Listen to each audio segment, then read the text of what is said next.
अत्याधिक रूपमा धेरै पुल नै पढेर चाहिँ यस्तो मासु अलि चाहिँ ढुक्दा पनि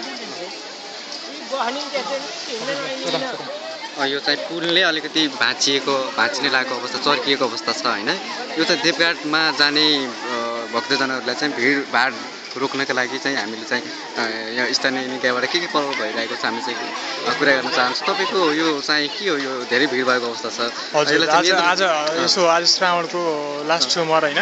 लास्ट सोमबार भएको कारणले एकदम भक्तजनहरूको भिडभाड एकदम धेरै रहेछ हैन अहिले यो चाहिँ भिडभाड भएको पुलको क्षमता भन्दा बाहिरिएको अवस्था छ अहिले पुलको क्षमता भनेको तपाईको 200 250 जतिको भार खप्ने पुल हो हैन तर यहाँ मैले भिडभाड धेरै देखेको भिडभाड पुल भन्दा बाहिरिएको अवस्था छ यहाँ पुलिस प्रशासनले पनि अलिकति एकदम सुरक्षाकर्मीको कमी छैन हैन हामी सुरक्षाकर्मी पहिलेदेखि नै एकदम धेरै चाहिँ खटाउनु भएको अवस्था छ यो चाहिँ देखिरहेको अहिले चाहिँ तपाई देख्न सक्नुहुन्छ हैन त्यो हाम्रो श्री मेडिकल कलेजको म्याम नि आउनु बारै छ उहाँसँग मुख देखाउनु भएन के अरे हैन त्यो तपाईले उताबाट फर्केर देख्नु भएको थियो होला हैन बिचमा मैले सुरक्षाकर्मी खडाइदिए उता वारी र पारी पनि सुरक्षाकर्मी खडाइदिए हैन अब त्यो चाहिँ अर्को चाहिँ यहाँ हामी के दुर्घटना भइपरि आएमा त्यसको उद्धारको लागि हामी एकदम प्रहरी तन्दुरुस्त अवस्थामा तयार भएको अवस्था हो कि तपाईले तम तयारमा नरहेको अवस्था एकदम राखिसक्यो हैन हाम्रो प्लान यसो हामी सुरक्षाकर्मी हवाईबाट नि खटाहम वायु प्लस जल प्लस थल तीनटै मार्गबाट हामी खटाइसकेका छौँ हैन खोइ मैले वायुमा पनि देखेको छैन जलमा पनि देखेको छैन कहाँ छन्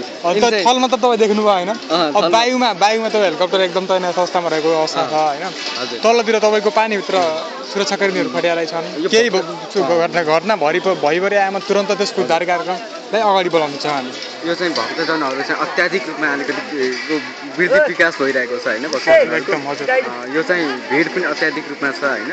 एकदम तपाईले यो अहिले चाहिँ कसरी यसलाई चाहिँ व्यवस्थित रूपमा लिएर जानु एउटा चाहिँ के एउटा व्यवस्थित रूपमा भन्दाखेरि कसरी गरेर हामी केन्द्रबाट नै मिटिङ बसेर हैन केन्द्रबाटै पारित गरेको त्यसमा सुरक्षाकर्मी हामी केन्द्रबाट पारित गरेको तर लागू नभएको अवस्था लागू एकदम भयो तपाईले देख्न सक्नुहुन्छ हैन तर यहाँ केही ज्यादतीका कुरोहरू पनि भइरहेको हैन माथि पहाडमा हाम्रो सुरक्षाकर्मीहरूको इन्फर्मेसन अनुसार माथि पहाडमा केटाकेटीहरू हैन गर्लफ्रेन्ड बोयफ्रेन्डहरू लिएर टाँसिनी सुत्नी अश्लील चित्र अश्लील क्रियाकलापहरू गर्ने किस खाने त्यसलाई चाहिँ कसरी हेर्नु भएको छ कसरी मैले त आफ्नै आँखाबाट हेरेर मैले हेर्नु आफ्नै आँखाबाट हेरेँ हैन तर त्यहाँ कुरो के भयो नियन्त्रण गर्न चाहिँ नियन्त्रण गर्नलाई हामी त अब के गर्ने तिनीहरूलाई सम्झाइ बुझाइ गरेर अनि घर पठाउने त्यस्तै ओभर गऱ्यो भने तिनीहरूलाई कारवाही गर्ने भन्ने मैले आदेश जारी गरिसकेको अवस्था रहेछ हैन यो चाहिँ हामी सुरक्षाकर्मीहरूलाई खटाइदिएको अवस्था हो साउनको अन्तिम महिना यो चाहिँ भक्तजनहरू हाम्रो साथीहरू आइरहेको अवस्था देखिरहेको छ हैन चाहिँ उहाँ चाहिँ देखिरहेको अवस्था छ हैन हजुर उहाँलाई चाहिँ हामीले चाहिँ धेरै पर्खाएको अवस्था थियो तिनी